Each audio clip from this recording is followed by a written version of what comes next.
Bienvenue à l'Institut de recherche agricole pour le développement, l'IRAD, l'antenne polyvalente de recherche de Garoua. Dans les locaux de l'IRAD, des chercheurs s'activent, travaillent pour trouver des solutions aux problèmes des acteurs du monde agricole. Qui sont-ils? Comment travaillent-ils? Quels sont les résultats de leurs recherches et quel est l'impact sur le développement du secteur agricole dans le septentrion? Nous sommes à Boclé.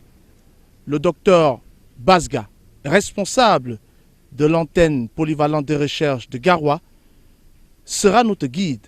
Mais pour l'instant, petite visite guidée des locaux et on se retrouve tout de suite après.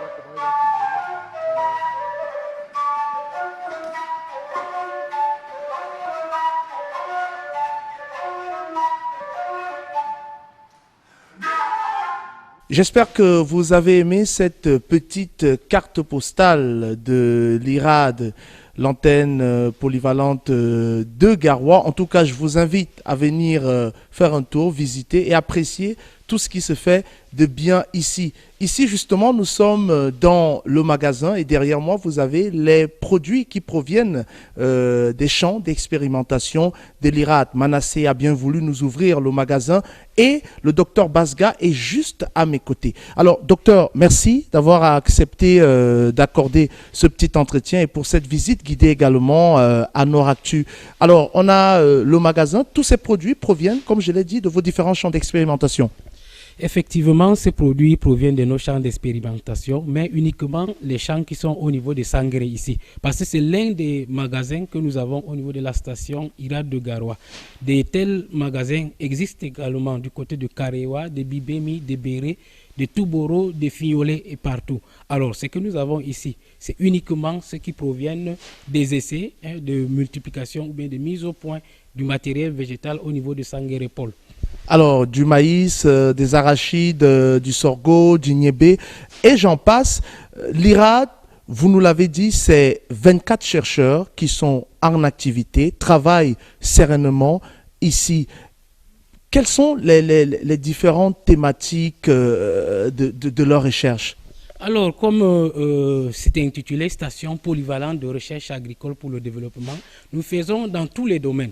Dans les 5 coordinations scientifiques que nous retrouvons au niveau de la direction générale de l'IRAD, à savoir les cultures annuelles, comme vous les avez citées ici, l'arachide, le maïs, le sorgho et autres, les cultures pérennes avec les agrumes, les manguiers qui est représenté ici par le verger expérimental de Kismatari. Nous faisons également sur les forêts, les sols et l'environnement, la production animale et halieutique, et la dernière coordination scientifique, à savoir la sociologie, l'économie rurale, qui s'occupe ici cette fois-ci de la transformation, de la vulgarisation et des résultats des recherches, à savoir les productions animales, les cultures annuelles, tous les résultats que nous avons au niveau de ces domaines sont maintenant valorisés sur le terrain à partir du laboratoire de technologie alimentaire que vous avez eu à visiter. Donc, dans ces laboratoires, nous mettons au point des formulations pour produire soit des farines infantiles,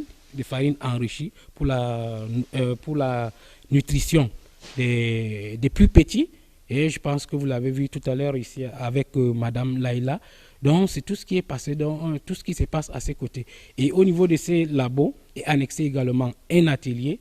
Dans cet atelier qui nous sert donc de formation de masse, et le plus souvent, c'est les femmes qui sont concernées par ces formations de masse. Alors, on a souvent tendance, l'habitude de dire que des chercheurs cherchent, mais ne trouvent pas. Mais lorsque nous, on fait le tour, on constate qu'à l'IRAD, il y a des produits assez intéressants, résultats justement de toutes ces recherches. Est-ce que vous pouvez nous parler brièvement des résultats déjà obtenus à travers les différents travaux menés par vos chercheurs? Alors, je pense qu'il faut déjà, parlant des résultats, bon, peut-être les gens diront que les chercheurs cherchent, mais on ne voit pas. Mais je pense que vous avez entendu parler des variétés de sorgho, de l'IRAD qui ont gagné des prix au niveau du salon de Genève en Suisse. Et la CS54, la S35 dont on parle aujourd'hui. Tout ça vient... Oui, tout ça vient de la zone soudano-sahélienne du Cameroun. Hein, puisque le sorgho c'est une spéculation de cette zone. Donc je pense que ça, c'est un exemple par rapport des résultats qui sortent de la recherche. Et aujourd'hui également, vous savez que la zone soudano-sahélienne aujourd'hui fait l'objet d'une crise fourragère importante. Alors, il y a des essences fourragères que l'IRAD a essayé d'intégrer dans le système agraire. Aujourd'hui, on parlait également de l'anacardier, qui sont aujourd'hui des produits qui permettent de diversifier les sources de revenus des différents paysans. Alors, je ne veux pas m'arrêter peut-être seulement à cela. Aujourd'hui, nous avons des variétés de maïs qui sont adaptées aux conditions, à la variabilité climatique dont nous faisons l'objet actuellement. Vous avez la variété EVDT qui est très résistante à la sécheresse, qui est aujourd'hui l'un des gros soucis de l'agriculture dans la zone soudano-sahélienne. Alors, docteur, toutes ces variétés de riz, de maïs et autres que vous avez citées, développées dans vos laboratoires, est-ce que c'est disponible au niveau des agriculteurs?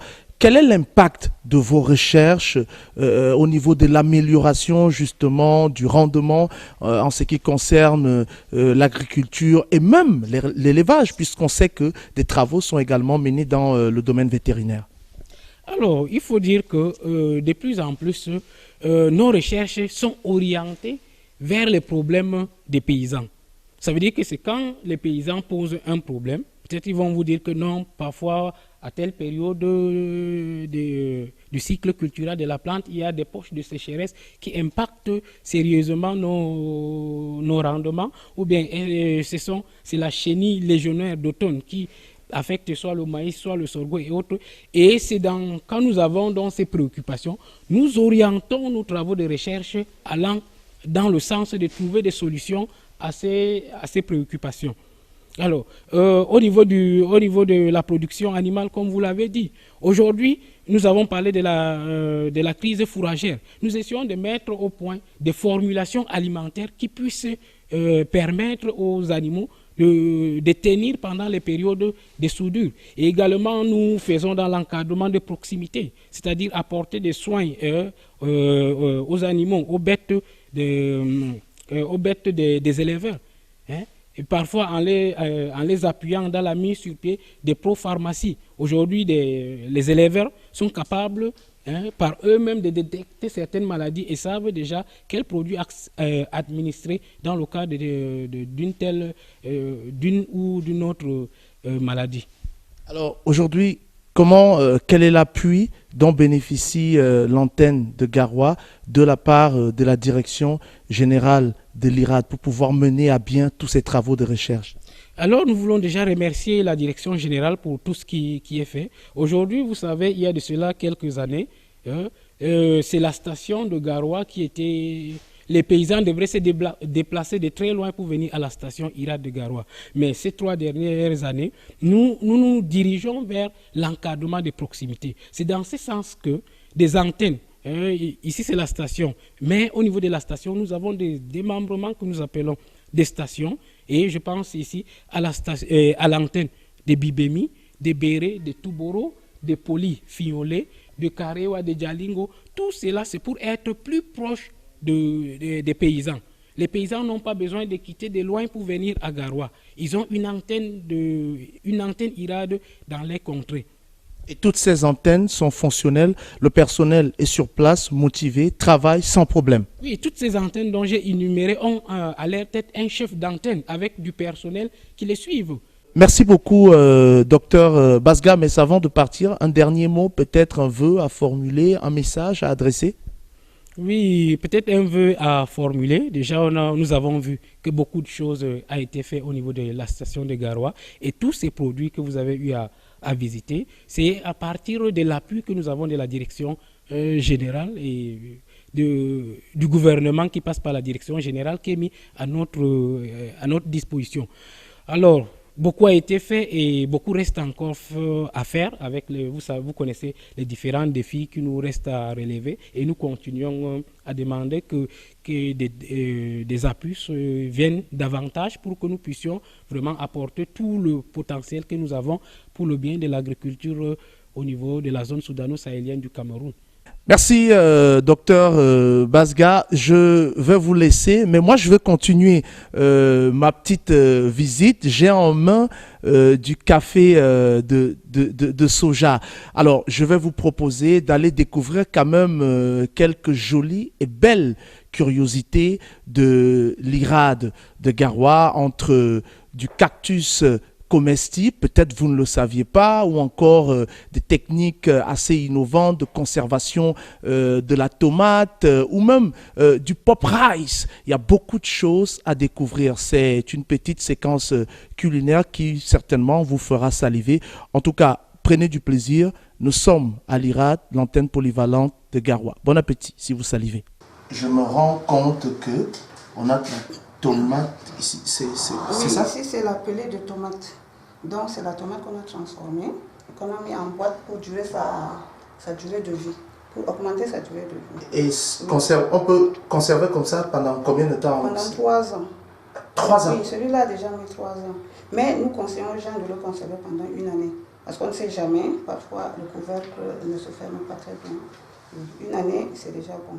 Ah d'accord, j'ai quelques soucis avec du café parce que quand j'en prends, j'ai des palpitations, mais sauf que je constate que l'IRAD a également mis au point du café de soja. C'est du café de soja. Son avantage, c'est qu'il n'est pas excitant, c'est-à-dire qu'en le prenant, on n'a pas de problème d'insomnie et on n'a pas de palpitations. Ah donc, mais sauf que pour l'instant c'est en interne ici chez vous, c'est pas encore vulgarisé. Non, ce n'est pas encore vulgarisé. Non, pas du tout.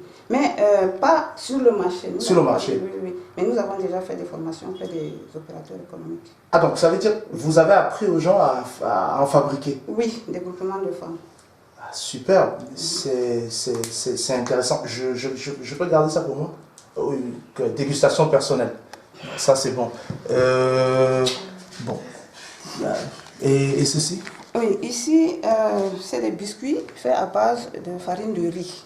En fait, nous essayons de transformer nos produits locaux. Nous ne sommes pas obligés d'aller chercher de la farine qui vient d'ailleurs. Donc, c'est une façon de transformer nos produits locaux. Ici, c'est des biscuits à base de riz, de maïs plutôt. Donc, nous pouvons faire des biscuits à base de tous nos céréales. D'accord. Et là, c'est... Ici, c'est le riz qu'on a transformé comme le popcorn. Voilà, c'est du pop rice. Ah, donc, pour ceux qui ont des anniversaires, au lieu d'aller chercher du maïs au marché, ils peuvent en faire avec du riz local. D'accord. Oui. Tout ceci est produit ici localement dans la région du Nord. Oui, ceux-ci sont transformés dans le laboratoire et les matières premières sont produites dans la région du Nord. D'accord, je constate que parmi les matières premières, on a des arachides comme on en trouve ici, on a de la tomate et autres, tout ça. Oui. C'est pour vulgariser tous ces travaux, vous organisez très souvent des formations. Oui, des séances de formation. Elles sont gratuites? Non, elles ne sont pas gratuites en tant que telles. Mais parfois, il y a des projets. Il y a des projets C2D, il y a des partenaires qui nous donnent un appui pour pouvoir vulgariser ces produits. C'est fantastique. Beaucoup de courage et vivement que vous nous invitez à nouveau dans votre cuisine. Mais pour l'instant, j'emporte mon café. Merci beaucoup. Je vous en prie. Une station IRAD peut en cacher une autre. Direction l'extrême nord du Cameroun pour rencontrer le docteur Sali Bourou. Il est le responsable de la station IRAD de cette partie du Cameroun. Avec lui, bien évidemment, nous allons également nous entretenir quelques minutes. Ne quittez pas. Direction Maroc.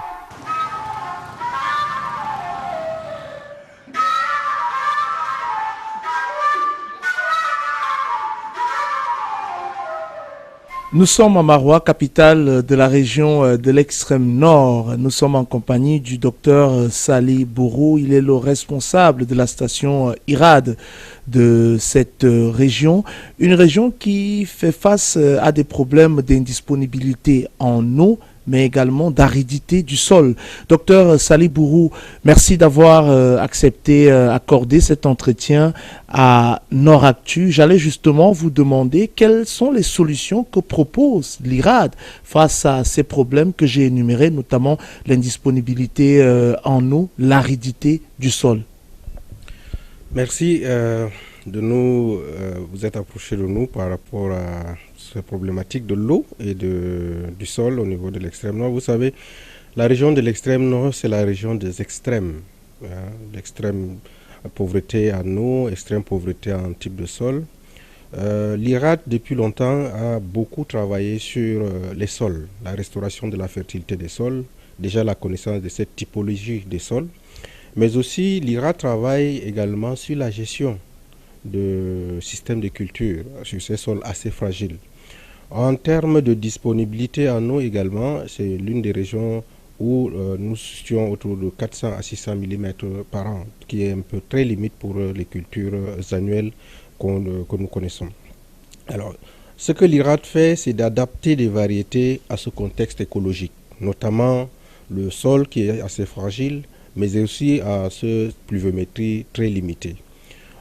Cette adaptation à ce contexte écologique passe par la recherche de variétés optimales qui peuvent mieux exprimer le potentiel agronomique dans cette zone-là.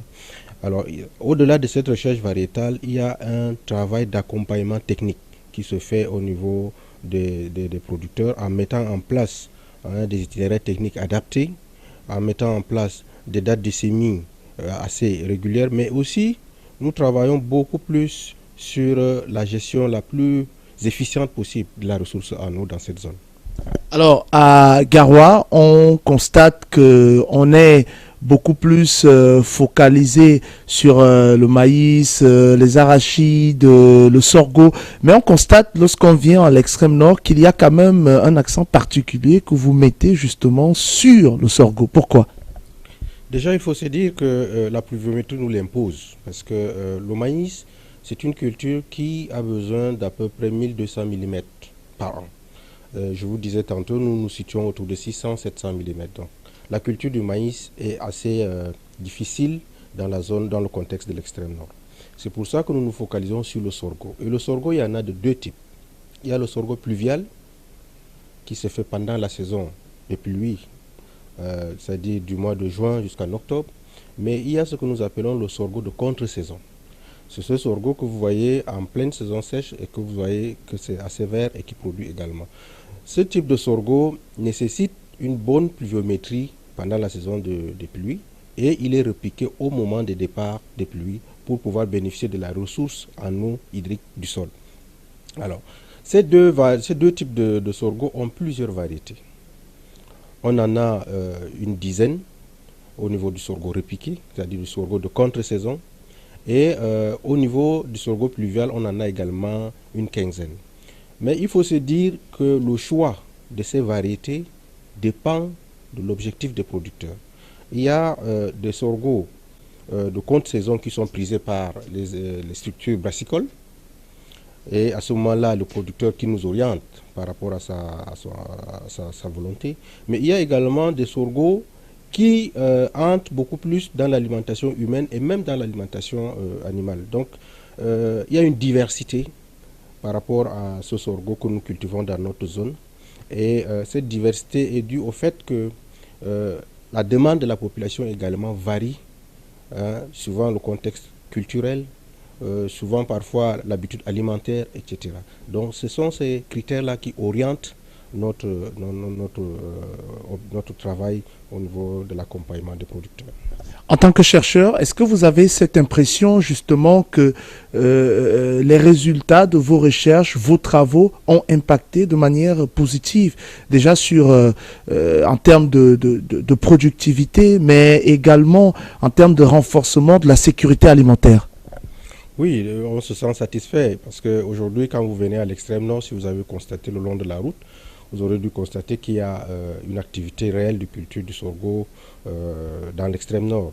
Et depuis longtemps, en réalité, la famine due au manque de céréales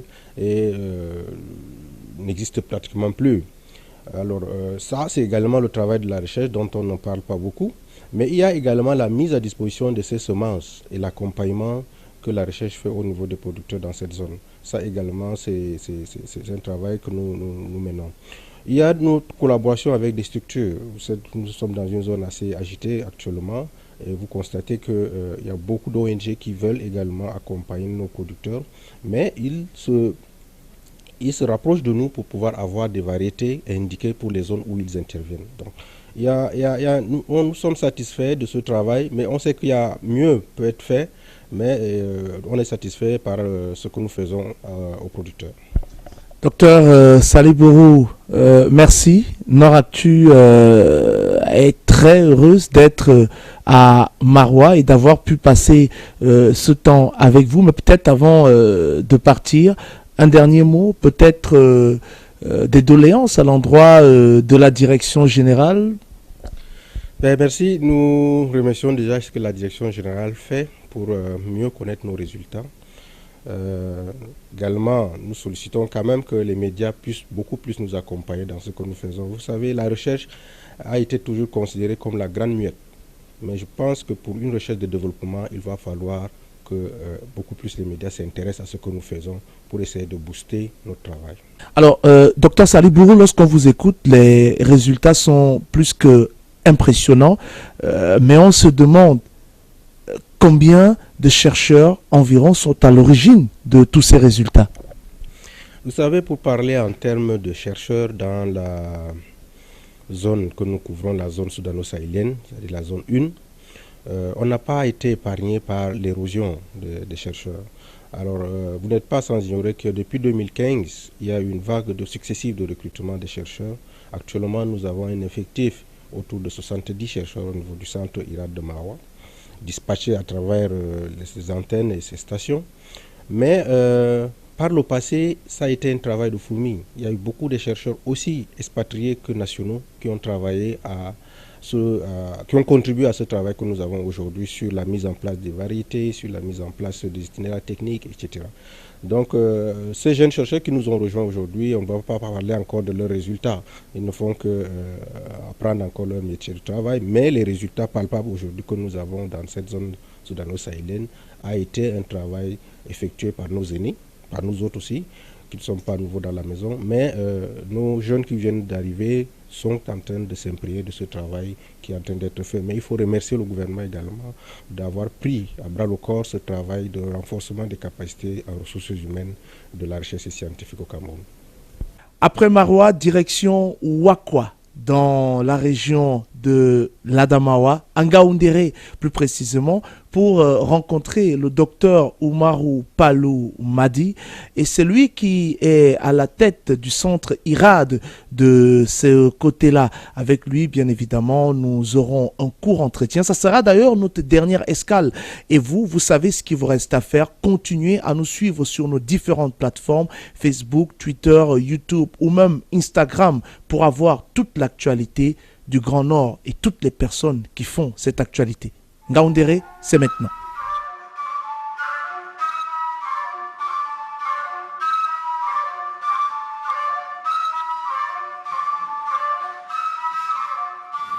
Dans ce centre qui est à vocation élevage, recherche élevage, des résultats issus des recherches ont été mis à la disposition de la population. Par exemple, les éleveurs de la Damawa, certains se rappellent de la race appelée Wakwa qui a été créée par les chercheurs de ce centre. Et certains ont même eu la chance de faire des petits élevages de cette race. Actuellement, le centre continue dans la recherche en santé animale, où aujourd'hui, à l'heure où je vous parle, le travail est focalisé sur l'éradication de l'onchocercose, non seulement au niveau bovin, mais le texte de ce vaccin sur les bovins est un texte qui est fait dans le sens d'avoir des résultats qui pourront être appliqués à l'onchocercose humain. Donc, et pour cela, les chercheurs de ce domaine, de temps en temps, vont vers les éleveurs pour leur parler de ce vaccin qui sera bientôt mis en évidence. À côté de cet aspect, l'IRAD de Wawa organise ou alors est sollicité pour des formations des éleveurs en matière de vaccination de bovins, de caprins, à travers toute la région. Ils apportent un appui technique, non seulement aux éleveurs, mais aussi à certains agents vétérinaires qui se trouvent dans la région.